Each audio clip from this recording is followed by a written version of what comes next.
ভারতের চারিদিকে যখন নানাবিধ সংস্কার চেষ্টা হইতেছিল, সেই সময় 1836 খ্রিস্টাব্দের 17 ফেব্রুয়ারি বঙ্গদেশের কোনো সুদূর গ্রামাঞ্চলে দরিদ্র ব্রাহ্মণকুলে একটি বালকের জন্ম হয়। তাহার পিতামাতা অতি নিষ্ঠাবান সেকেলে ধরনের লোক ছিলেন। তাহারা খুব দরিদ্র ছিলেন, কিন্তু অনেক সময় কোনো দরিদ্র অতিথিকে খাওয়াইতে গিয়া গৃহিণী সারাদিন উপবাস করিয়া থাকিতেন। এইরূপ পিতামাতা হইতে এই শিশু জন্মগ্রহণ করিলেন। অল্প বয়সেই তার পিতৃবিয়োগ হয় এবং তিনি পাঠশালায় প্রেরিত হন। অল্পদিন পরে তাহার দৃঢ় ধারণা হইল যে সমুদয় লৌকিক বিদ্যার উদ্দেশ্য কেবল সাংসারিক উন্নতি। সুতরাং তিনি লেখাপড়া ছাড়িয়া আধ্যাত্মিক জ্ঞানান্বেষণে সম্পূর্ণরূপে জীবন সমর্পণ করিতে সংকল্প করিলেন। পিতার মৃত্যুর পর সংসারে প্রবল দারিদ্র্য আসিল। এই বালককে নিজের আহারের সংস্থানের চেষ্টা করিতে হইল। তিনি কলকাতার সন্নিকটে একটি স্থানে যাইয়া তথাকার মন্দিরে পুরোহিত নিযুক্ত হইলেন।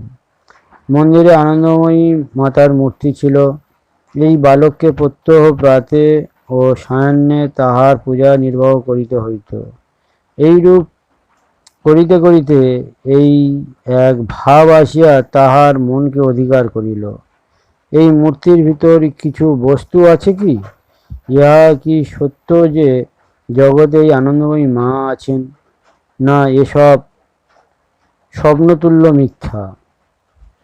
বালকের হৃদয়ে এই ধারণা প্রবেশ করিলে তাহার সারাদিন কেবল এই ভাবনা, কিসে প্রত্যক্ষ দর্শন হইবে।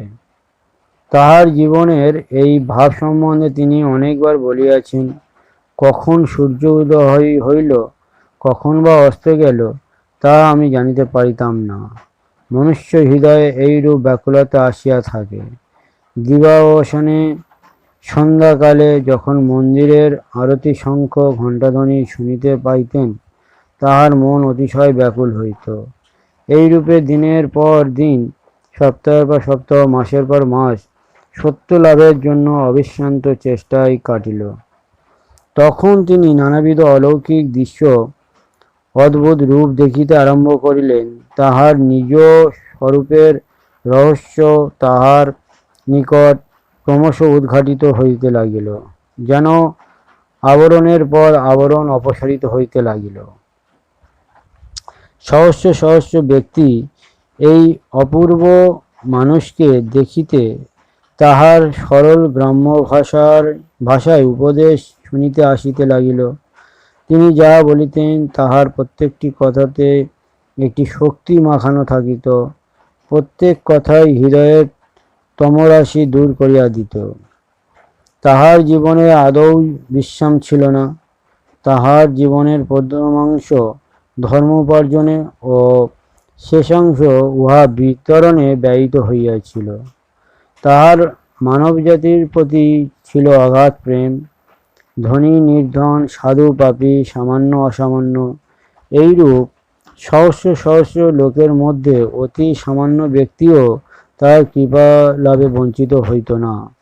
মাসের পর মাস এইরূপ হইতে লাগিল। অবশেষে এইরূপ কঠোর পরিশ্রমেও তাহার শরীর ভাঙিয়া গেল। ক্রমে তাহার গলায় একটি ঘা হইল।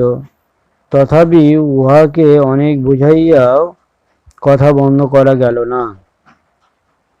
একদিন তিনি আমাদিগকে সেই দিন, যেদিন দেহত্যাগ করিবেন, ইঙ্গিত জানাইলেন এবং বেদের পরম মন্ত্র ওম উচ্চারণ করিতে করিতে মহাসমাধিস্থ হইলেন।